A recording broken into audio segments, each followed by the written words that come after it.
Presentation by Anna Ridler, who is an artist and researcher. She lives and works in London, holds degrees from the Royal College of Art, Oxford University and University of Arts London. She showed her work at Ars Electronica, Tate Modern and the Victoria and Albert, among others. She's interested in working with collections of information or data, particularly self-generated data sets, to create new and unusual narratives in a variety of mediums. And she's interested in how new technologies such as machine learning can be used to translate them to an audience. She's currently working with research and researching the creative potential of machine learning and how it relates to drawing and painting. Please welcome Anna Ridler. We're great. Happy to have you here.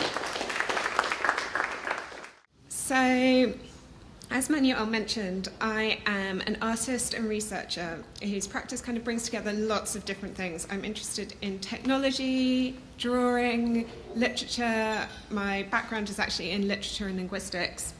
And I kind of feel that how I work sits between the artistic, the scientific, and the academic.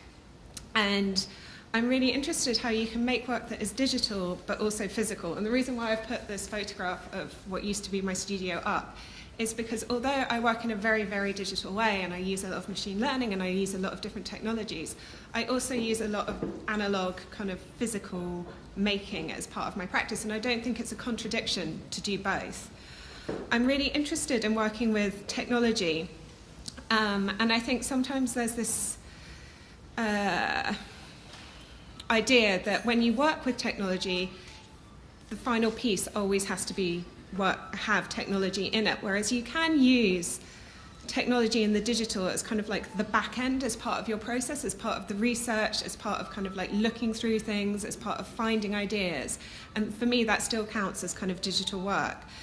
I'm really interested, as Manuel said, in creating and working with kind of information and data, and particularly data that I've generated myself, to create new and unusual narratives in different mediums, and how you can use new technologies like machine learning in a way that is using it not for its own sake. So Luba was showing like a lot of different projects, and some of them use the technology to talk about technology. So there's a lot of work at the moment, I think, that uses AI and uses machine learning to think through kind of what machine learning is or what artificial intelligence is. And that for me is not something that I'm that interested in. I'm much more interested to kind of think about them as tools or as materials or as processes to think about other things like memory, love, or decay, and how you can use these new technologies in a way that will augment or change your piece in a way that wouldn't otherwise happen. So, you know, why are you using machine learning rather than photography or animation or sculpture? What extra is it giving? And I'm going to talk a little bit about kind of like how I see machine learning and how I see kind of like how I see it working and what I think is interesting about it, and then talk through, depending on time, a couple of projects and my recent research. So, why machine learning? What is interesting about it? And I think art in particular, and why are artists using it? Why is it interesting in this creative space? You know, not so much in this kind of environment, but I do get asked, why are you using machine learning? And I think art, and in particular media art, has had a long, long tradition of taking new technologies and then kind of essentially breaking them and using them in ways that they weren't necessarily designed for to create work. And I feel that using machine learning is like part of this long lineage. But most people kind of like think about machine learning and put it in the lineage of generative art because it's algorithmic. But I don't actually think it's helpful to think of machine learning as this kind of like, as part of this algorithmic landscape, although it is, but because I think a lot of the problems with it and the potential for it in an art practice, I don't find a kind of like come from that generative lineage. I actually think it's much more relevant to think of machine learning in a creative context within the context of land or environmental art, Because for me, when I'm using machine learning, it's kind of like I set up all the variables to make the work. So, you know, I think about the data set, I think about kind of like the output, I think about kind of like all of these different things, and then allow something to work on it in a way that you can predict but not control. So in land and environmental art, you kind of like, you set everything up and then you allow something, the elements, water, plant growth, rain, whatever, to work on it in this way. And this, to me, is so similar to working with GANs, because when you talk to a lot of artists who use generative adversarial networks, GANs, which Liebe mentioned, everyone always talks about a kind of black box quality that they have. You know, you put your stuff in and then you get something out which you can never kind of like absolutely predict. You can never control it. And I think that thinking about it in this way, thinking about and embracing this kind of black box quality, is much more interesting to kind of think about why these are useful in a creative practice. What are they going to do? How can they kind of like bring decay, either by preventing it or encouraging it, into the work? So there's been, so I've been working with kind of machine learning for about 2 years, and I've seen a huge kind of development in it, going from like this very niche thing, geeky thing, to something being sold for nearly $500,000 in Christie's. And I think that it's becoming more and more prevalent. Machine learning kind of generated art is becoming more and more prevalent in the international fine art scene. You know, there are exhibitions and kind of very established galleries, which kind of puts, it changes the conversation, I think, from it being kind of like a tool to kind of like, and it's creating a kind of anxiety. Because I think in these established galleries, and I was talking about it last night, that the conversation is almost rooted in kind of what can a machine do versus an artist.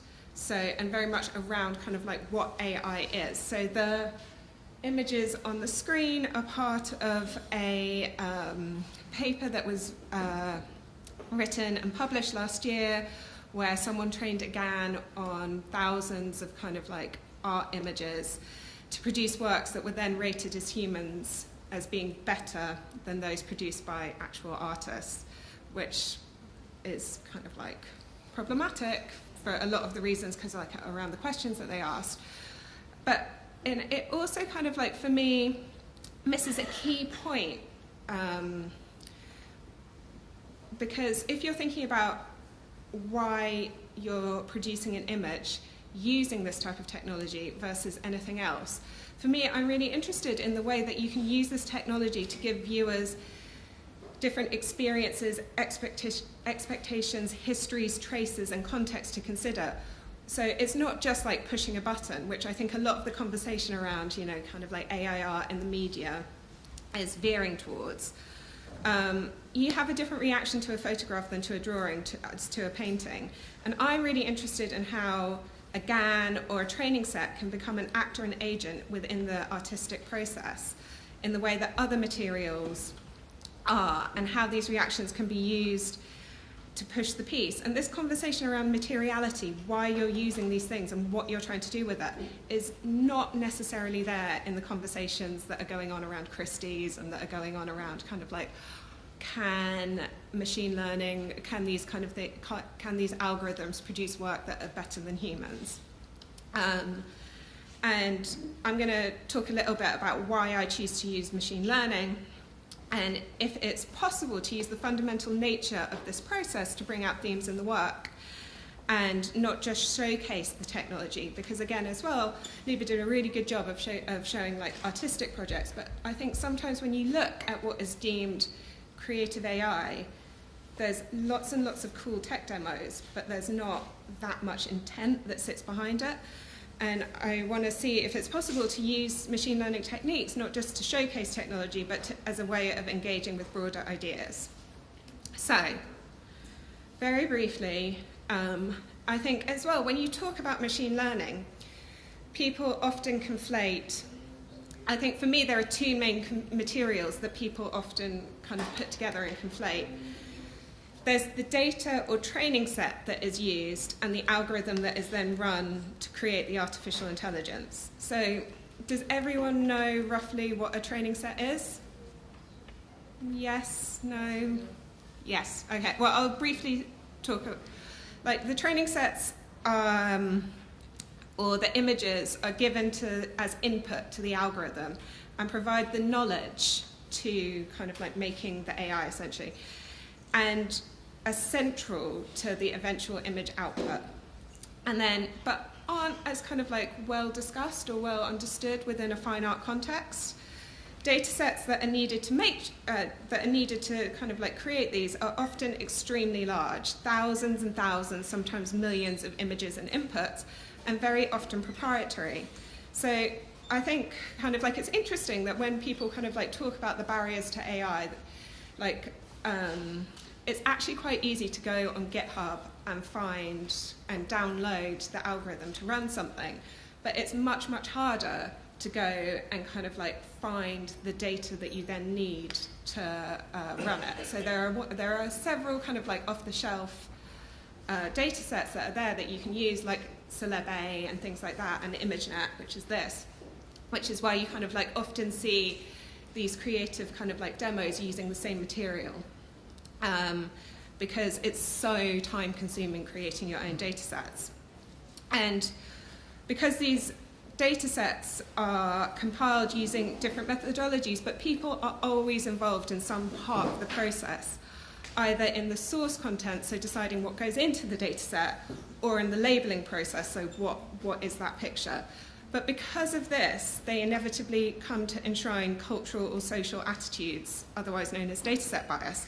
So ImageNet is like one of the canonical big data sets that everyone uses to, not everyone, a lot of people in machine learning use to kind of like run and test different things. But actually, it's when you look through how it defines things, you start to see kind of like problems. So there are 14 million images in it. And so nobody, unless you're crazy or an artist, goes through and kind of like looks through each of what each of the different definitions are. But if you do, you can kind of see that there are very narrow conventional accounts given. So for beauty, you can kind of see that it is being defined as being kind of like young, sexualized female. And kind of like for monster, you can see there are some pictures of Frankenstein, but then there are some pictures of disabled children. And I think that this, for me, as an artist, is problematic. So I'm really, really interested in building my own data set so that the mistakes and biases that are in that data set are mine and I'm not accidentally repeating. And I think Luba mentioned kind of like that artists are using data sets in different ways. And I think you can either choose to use kind of like off-the-shelf data sets and talk about kind of like what that might mean, or kind of like build your own data set from kind of like Googling images and talk about what that means about kind of society, or you can build your own from scratch, which is kind of like the place that I am. Because for me, creating the data set is a creative act, which is something that UK copyright law agrees with me. And it is it is within my control because I'm not a computer scientist. There's only a certain amount that I can do with kind of like the algorithm and the code. I can't write it from scratch, but I can create a data set from scratch, and I'm really interested in how this can kind of like how you can use this. And I also kind of feel, for me, like that using an existing data source, it kind of like is taking that creativity away from me. So that's kind of like one part, the data set. And then the other part is the algorithm, which I'm not going to talk too much about because I know that Mario talks about it at length and later this afternoon.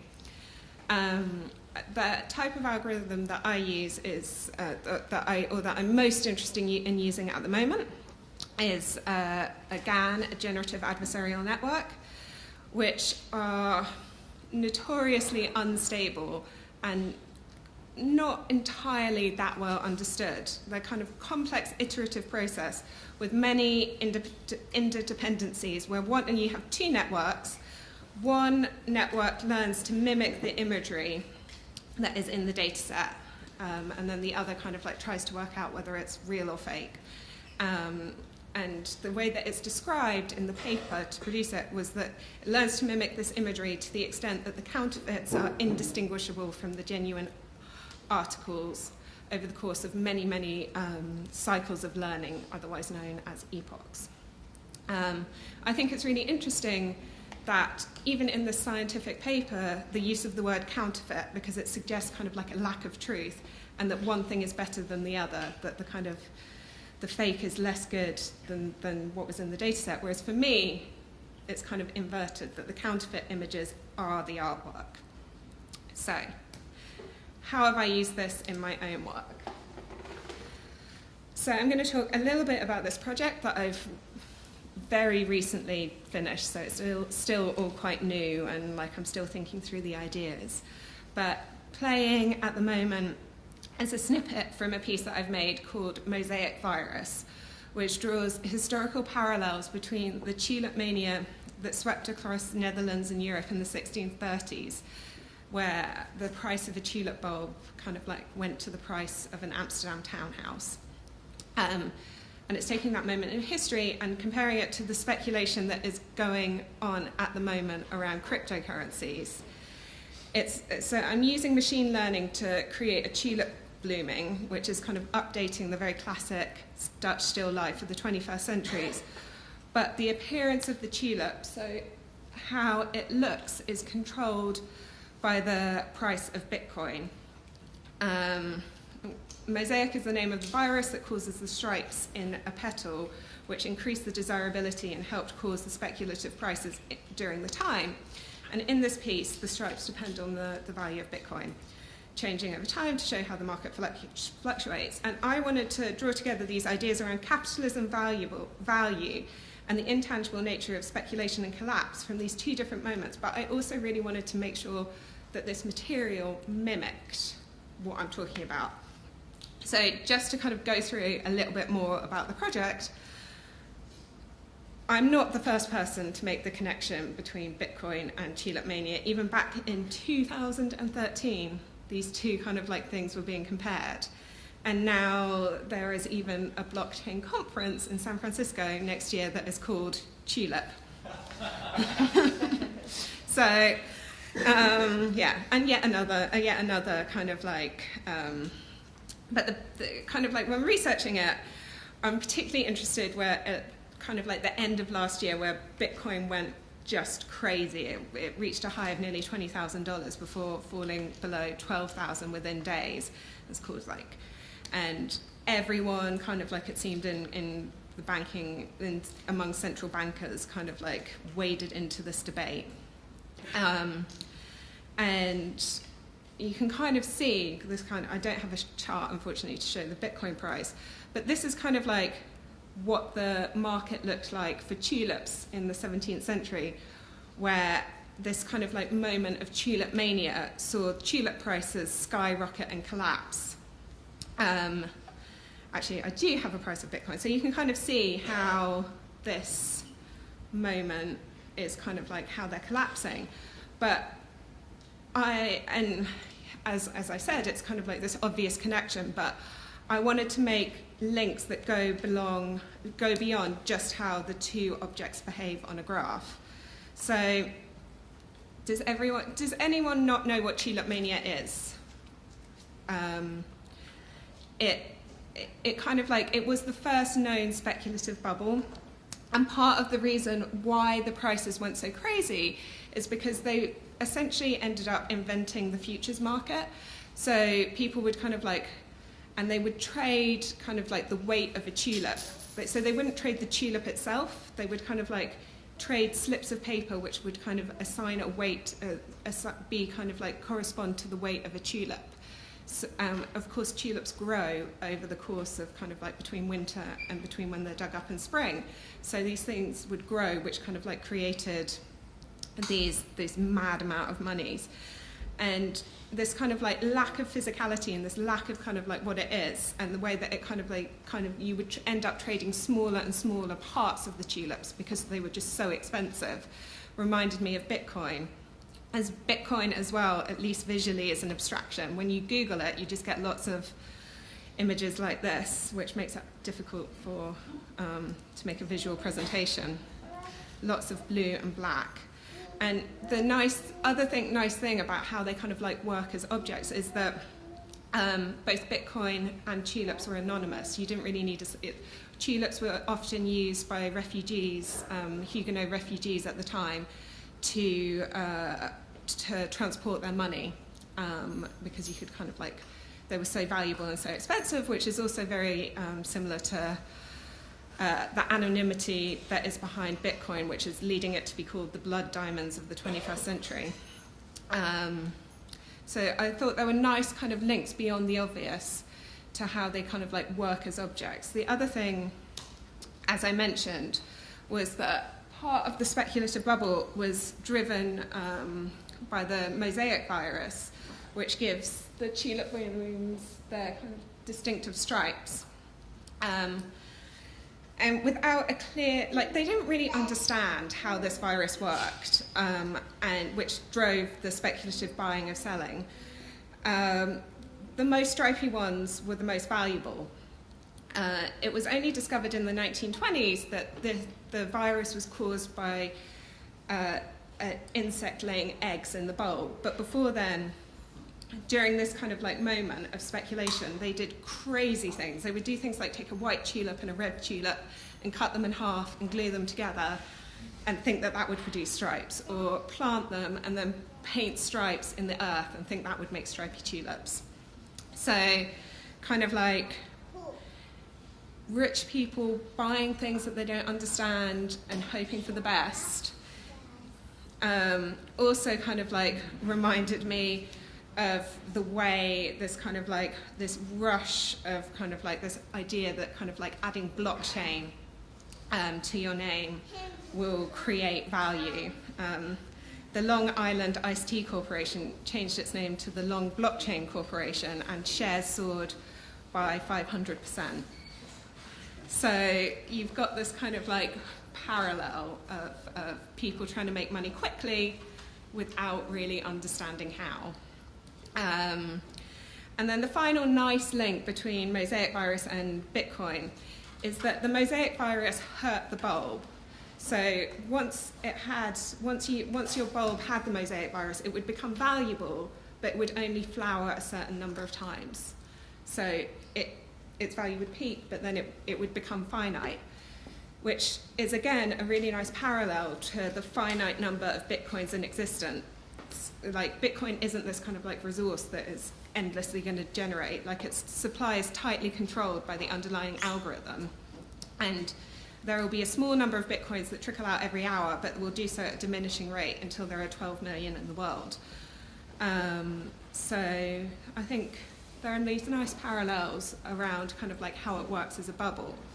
But of course it's important to kind of like also think that AI itself is in the middle of its own bubble. Like if you Google artificial intelligence, deep learning, machine learning, there are all these buzzwords that kind of like, and all of this money that is pouring into this industry. And, you know, as has been mentioned, kind of like the AI Christie's auction has just showed that even AI within an art context, there's this huge bubble.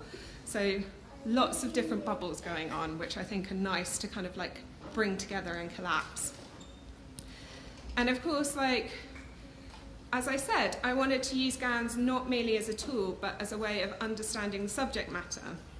And GANs, in particular, have a tendency to seem like they're improving and then suffer mode collapse. So they, like, if you look at like the learning rate, it will look like it's getting better and better and better and better, and then just suddenly collapse, which is exactly the same as those charts that I showed you at the beginning that show the price of the Bitcoin. So it's using the materiality of the GAN, like how a GAN works, to echo what I'm talking about. And so the kind of like the machine learning itself kind of like mirrors the ups and downs of speculative bubbles, so that as a material, it is echoing its subject matter. Furthermore, there is a tradition of tulips, as I mentioned, in art history, and they featured prominently in Dutch still life at the time. And what I also think is interesting is like pictures like these. Oh, it's not very bright, but pictures like these, like the way they were made, because there are flowers in it from spring and from summer and from autumn. Painter would not have a bouquet of these flowers in front of them. They would paint from all of the flowers that they've kind of like seen in their mind. So it's not, they're painting from imagination, they're painting from kind of like from memory, which is exactly the same way that a GAN is constructing an image, it's not repeating what is in the data set, it's not repeating kind of like an image of a real tulip, but what it thinks a tulip should be, piecing together kind of parts of it from all of the information that it knows, which for me is really similar to how 17th century still life paintings don't show actual displays of flowers, but imagined bouquets. And so it's using kind of like this technique and putting it in this very traditional art history lineage. And then in terms of making, because I wanted to reference this aesthetic and because of all the reasons I spoke about earlier, I created my own data set. And I was working in the Netherlands as part of an EU-funded project, so I could actually do this. I ended up spending hundreds of euros on flowers. So thank you, European Union. And I took 10,000 photographs that made it into my data set. And what was also quite nice is that the reason I stopped making my data set wasn't because I ran out of time or ran out of money or anything like that. It was because tulip season ended. So even though I'm making a very digital piece, it was driven by the rhythms of nature. The other thing that I kind of found, which shouldn't have surprised me given the context, but it was really, really difficult to get enough stripy tulips in my data set. And I'd be going around to all of these Dutch towns and going to all of the florists and buying bunches of flowers just to get like one stripy one. But by creating my own data set, it forced me to kind of examine each image, and it inverts the usual process of creating this type of data set. There's a huge difference, I think, between pulling 10,000 images from a Google search of a certain item and taking those 10,000 photographs yourself. Because when you do the latter, you notice and you kind of really look at the slight variations and kind of see how, and you're looking for differences rather than similarities, because that's kind of like what will produce interesting results. And the process becomes almost like craft, repetitive, time-consuming, but necessary in order to produce something beautiful. And that I do think that there is a skill to it, because if it's too big and there are too many images, the results will kind of like be almost too good. And the quirks and oddities that make this, for me, an interesting medium to work with will disappear. And if the data set is too small, like the algorithm won't have enough information and it will become kind of confused, either producing nothing or one or two variations from the data set over and over again. And kind of like, because as I was making this, I kind of knew what I wanted the output to be, and I was kind of like running it. And this kind of, it really loved red flowers. So even though like I would only have, the first time I ran it, I about had a third red, a third white, a third yellow, and then I ran it and it was producing like 80% red flowers. So it would then kind of like drive me to buy certain colors of flowers or certain shapes of flowers. And yeah, I do think there is a craft to it. And I think this idea of craft versus art is interesting, because when you think about, and especially when you think about it in like what is perceived as being valuable, because I think data set creation is anonymous and it is kind of very poorly paid, and it's not seen as the kind of like glamorous activity that will get you kind of like a professorship in the way that I think writing an algorithm, people know the people who kind of like created the algorithms are seen as being like the successful thing. If you do a good one, you'll then become like, you'll get kind of like all of these different options open to you. So I think there's something interesting there. The other thing that I had to do once I had made my data set was categorize every single photograph, because like an algorithm doesn't know what a tulip is. So I had to kind of like tell it this is pink, this is blooming, this has no stripes. So I had to say what colour it was, what type it was, how it was striped, and it was an insane amount of work and nearly drove me crazy. And it's also a creative work that is a type of work that is usually hidden. Like when you look at these kind of like creative AI projects, it's very rare that you kind of see this part. And so I've chosen to make it a separate work that is displayed in relation to the Mosaic Virus piece. This is called Myriad. And I've also kind of like tried to emphasize the human element that is behind all of these decision-making things, behind every kind of like AI algorithm by handwriting on each of the labels. And I found that it's really useful, and you can start to have discussions, particularly in a non-technical community, about the fact that there is always a human decision somewhere along the chain of using an AI, and that it's not an absolute correct thing. Even something as simple as a tulip, which is one type of flower, it's difficult to put into discrete categories. Like there are some, there's not these ones so much, but is something white or is it pale pink? Is it orange or is it yellow? And if it is as difficult to do this for something as simple as a flower, imagine the kind of like complexities with doing it with something like gender or identity or something like that. And so yeah, this is just, can't really tell because it's quite dark, but I show all 10,000 of them up on a wall, which is about 50 meters worth of data.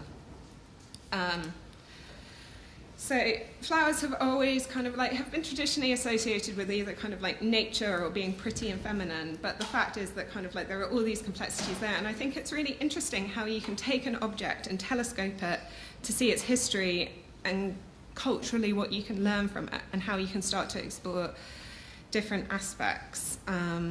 This is kind of it showing the part where the Bitcoin market wasn't doing that so much, so everything is kind of like quite white and normal. But in terms of making, despite all of the categorization and all of the effort I made to kind of like really kind of like think about how it might work, it's a mistake to think that I have control. It's impossible to predict for me what will come out in each of the kind of like pieces that I make. I can guess, but I cannot know. And this is really exciting because this kind of like lack of understanding is what drives me to use it as a material. And it becomes weird and eerie in a way that I wouldn't be able to do by myself. And when you watch it, kind of like, you can kind of tell that it's clearly not a real tulip. And what I find really, really lovely is that it's making tulips that don't exist, like in real life. But by using this technology in this context and by acknowledging its falseness and by using AI to kind of like decay and repeat and change in an almost organic way, it kind of like starts to fit in within the tradition of still life paintings, provoking questions around transience and value. So that was that piece, and I'm just going to quickly talk a little bit about the piece that Luba mentioned, where I also explored these ideas, or some of these ideas in this piece, which is an animation, The Fall of the House of Usher. And again, it's a piece that could have been hand animated or made in a different way, but by choosing machine learning, I was able to heighten and increase the themes around the role of the creator, the relationship between art and technology, and aspects of memory in a way that wouldn't have been available to me otherwise. Again, I made my own training set, but this time I made hundreds of drawings using the 1929 version of The Fall of the House of Usher as my base. And this time, rather than using, I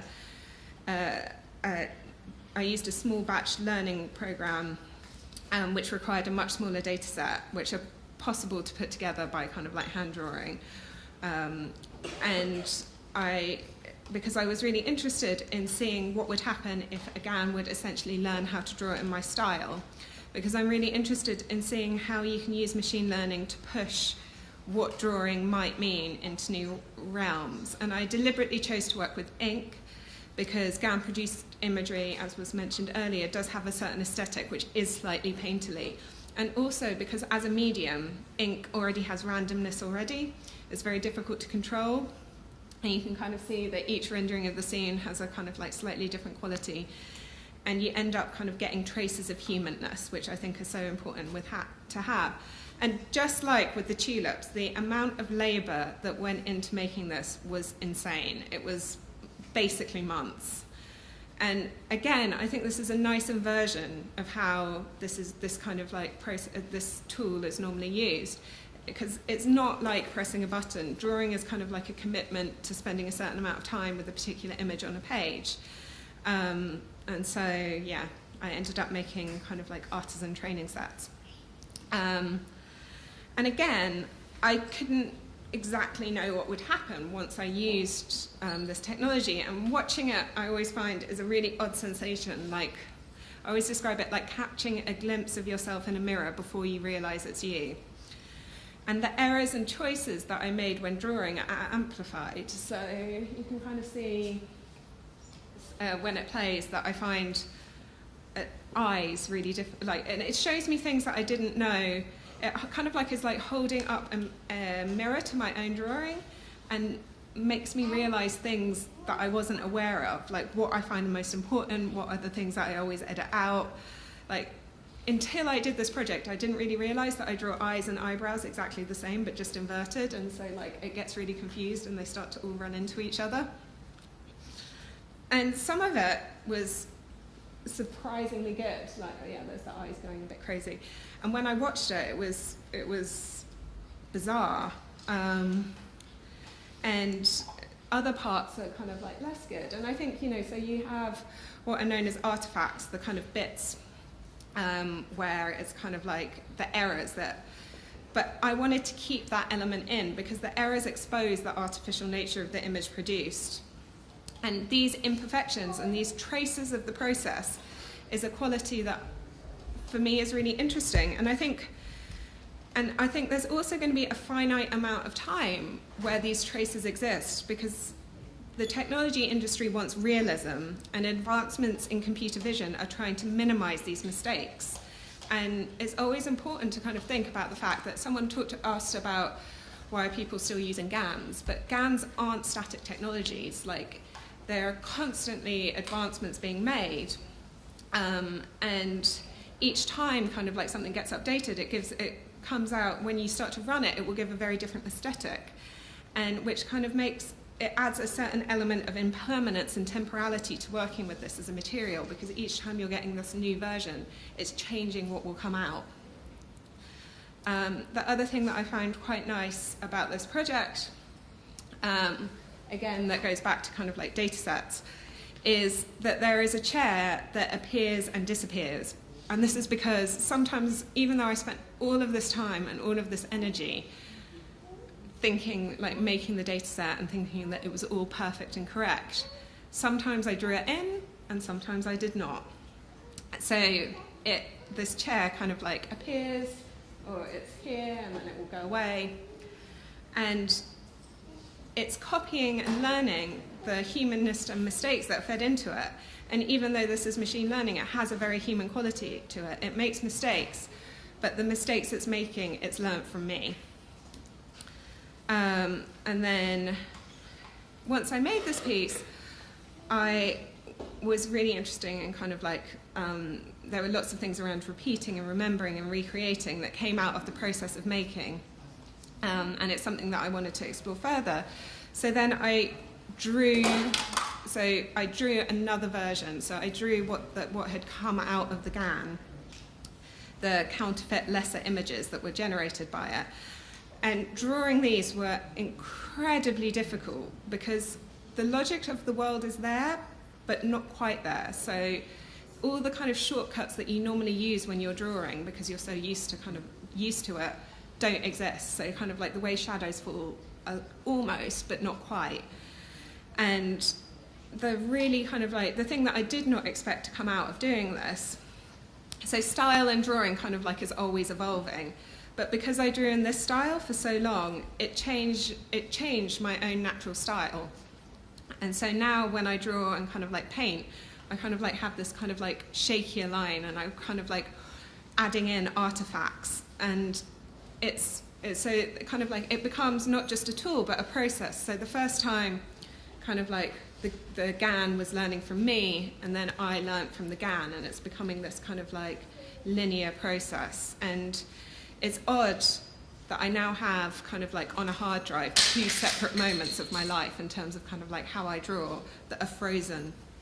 And I really like this imagery because for me it's looser and wilder than I would ever be able to make like myself by myself. And I have all of these different things that I can kind of like start to play with, and the piece is no longer kind of solid, and it's there's this loop between copy and repetition, both manually and by the machine, and the labor-intensive nature of creating the training sets versus the speed of the program producing the stills. And it reminds me of a short story by Borges, which is an account of a fictional country of Uqbar, where the duplication of lost objects is not infrequent, but these duplications are no less real, but closer to expectations, and come with a purity of line not found in the original. And it's weird because it is my work, but also not my work. Recognizably me, but nothing I would be able to do by myself. Which leads kind of to the question of where creativity lies in this piece.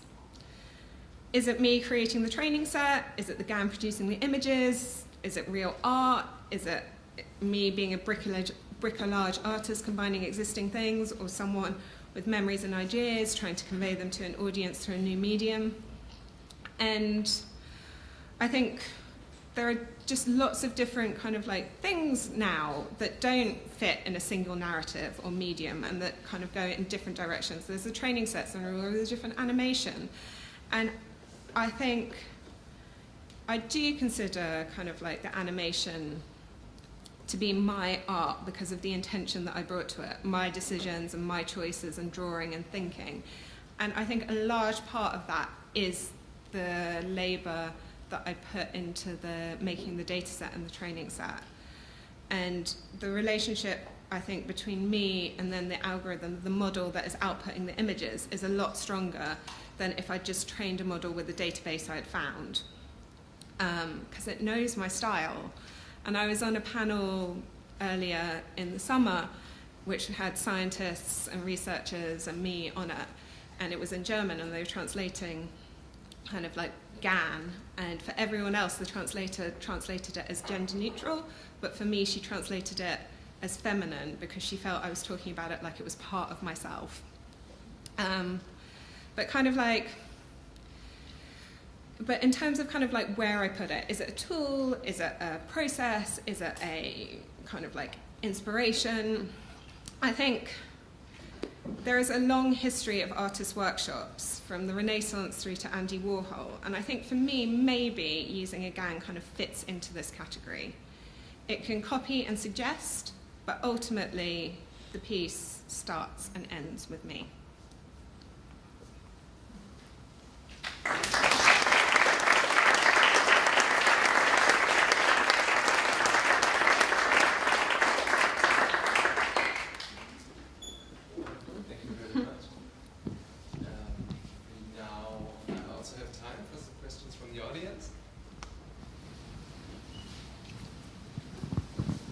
Hello.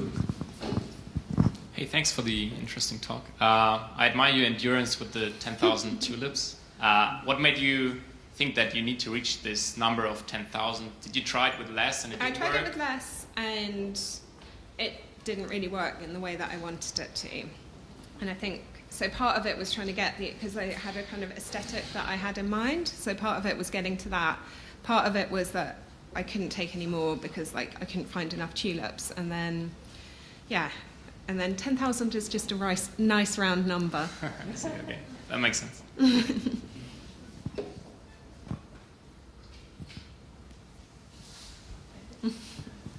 So in your latter pieces here, there seems to be consistency across time.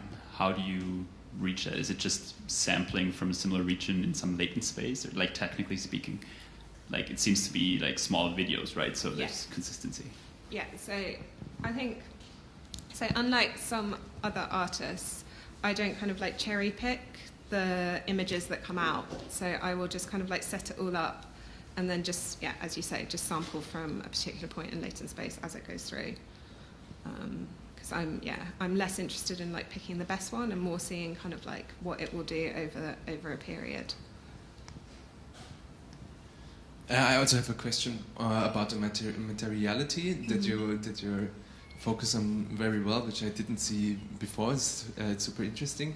So when you're working with digital stuff and digits all the time, and then you try to bring it together with physical objects, you're dependent on them as well as everybody else, because there's not any new object in the world except for screens and the known stuff, like maybe now headsets with virtual reality and stuff. But can you imagine something in between the digital outcome of a piece and the physical manifestation from what is known? So I think there will be something like that. I think some of Luba's project kind of gestured at how you can kind of, and a little bit kind of like what I did with the second training set for this piece, about how you can use what is being suggested by these kind of like models and then translate them back into the real world.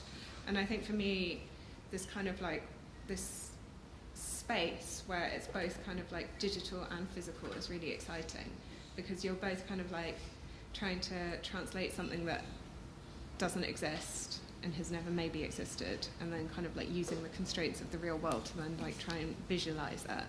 I think that's really interesting. And then conversely, that other step at the beginning, where you're making physical, the data set that is the thing that is kind of like normally always just kind of like on the screen, I think is also really nice. Oh yeah, also about the creations of the output and those 10,000 images that you chose. I mean, practically in the computer you can go, 10,000 is maybe a very small number already. So it's amazing how to turn this into something graspable. Yeah, and I think it's something, because I'm really interested in kind of like making information physical, because I think people do have a different experience when you're confronted with 10,000 images, which is 50 meters squared. Like, you have a very, very different response to kind of just like scrolling with the down key on your laptop. Like, you can kind of grasp the scale of kind of like what it is. And it also kind of like, I think it makes it easier to kind of like understand the hubris, I suppose, of kind of like trying to kind of categorize everything in the world. I mean, in a way, it's a very enlightenment type project to kind of think that you can kind of like take everything in the world and put a label on it and then kind of like understand the world in that way, and which of course is impossible. Is it time for another question? Is there maybe another question from the audience?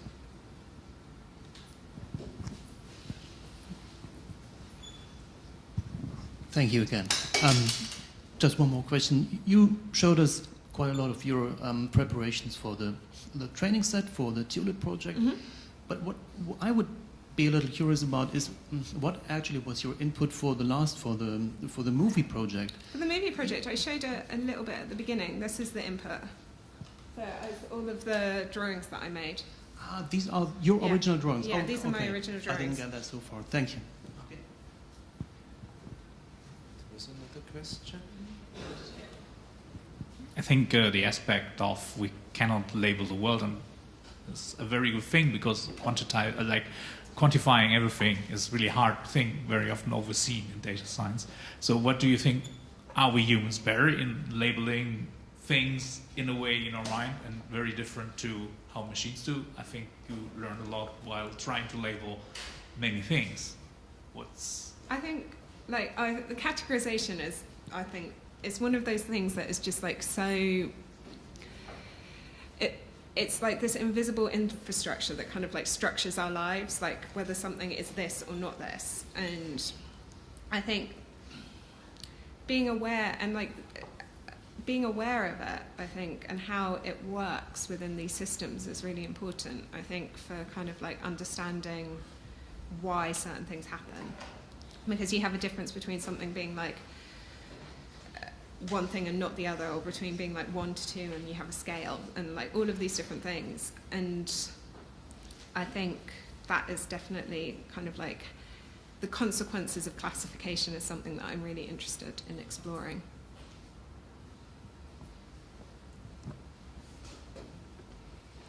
Another question? That's nice because I also have another question. It's about in the Mosaic Virus you link the very abstract number of the Bitcoin price to the tulips, and in this it is a lot about this genetic mutation.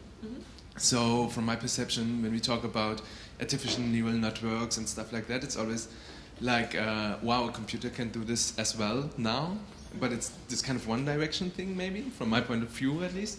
Do you also see this turn around, like how those algorithms change something in the nature that was there before?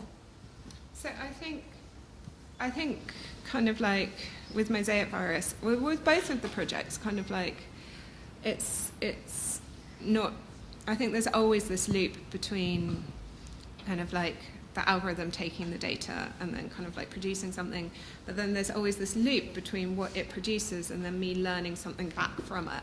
So I think that I think that's where it's interesting and exciting, when you take what comes out and then try and feed that back into your practice, rather than treating it as just kind of like clicking a button and let it run on.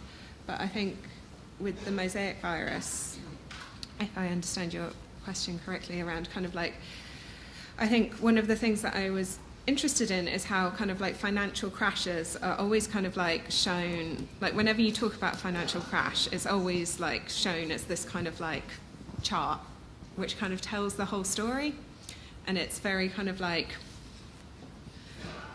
there's not a lot of narrative to it, whereas I think I was really interested in trying to like create a more poetic version where you can't necessarily tell what that moment, how that moment is going to manifest itself until you see them all blooming like that, like all going crazy.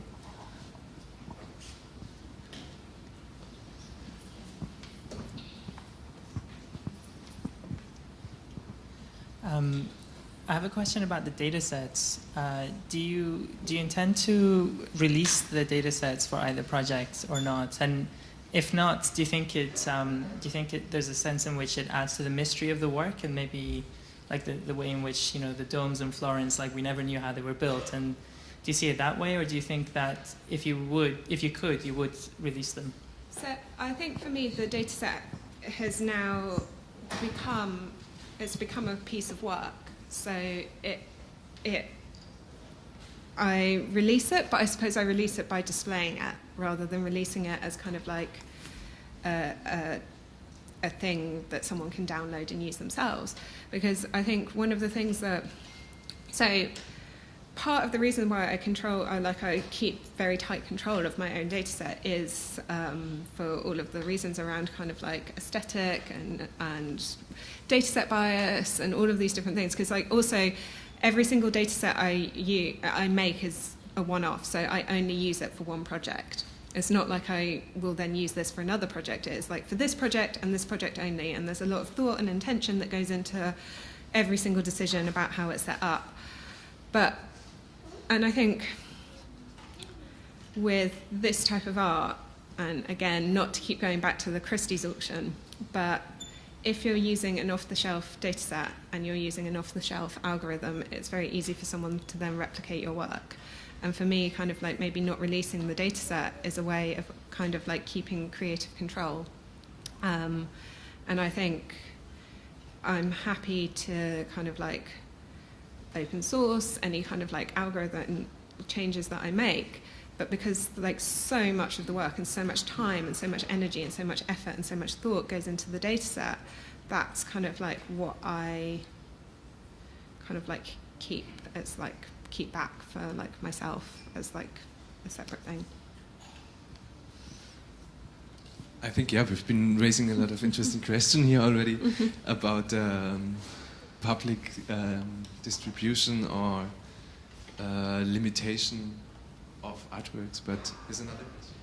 Yeah, so you mentioned how brittle some of those models are to train, and so if you train, a couple of times, you typically converge to different models, and I suppose they'd also perform differently. Yeah. So how do you decide which is your final model, and do you have a final model? So like making the Mosaic Virus, I made like about 20 or 30 different models because like I was training, I was testing, and it's still not exactly what I want. And I think, and this is like, I think a danger of using this medium, because like, you can always tinker and play and change, and I think there will come a time when it's closer to the kind of like idea that I have in my head. And I think this is, so like other artists, and Mario will talk about his process this afternoon, and I think he is much freer, like, so he does not necessarily have an idea of what he wants when he makes a model and then selects things that he looks interesting to him that are interesting. But because I kind of like have an idea and then I spend a lot of time trying to kind of like create the structure which might produce that idea, I think I drive myself a little bit insane trying to like get what I want from just like making small changes. But yeah, I think different people use it in different ways, but no, it's not finished and will never be finished and will drive me crazy till the end of my days as I try and get what I want out of it. Yeah, thanks for those insights and pointing out the way you work and the way the algorithms work. Thank you very much again. Another applause.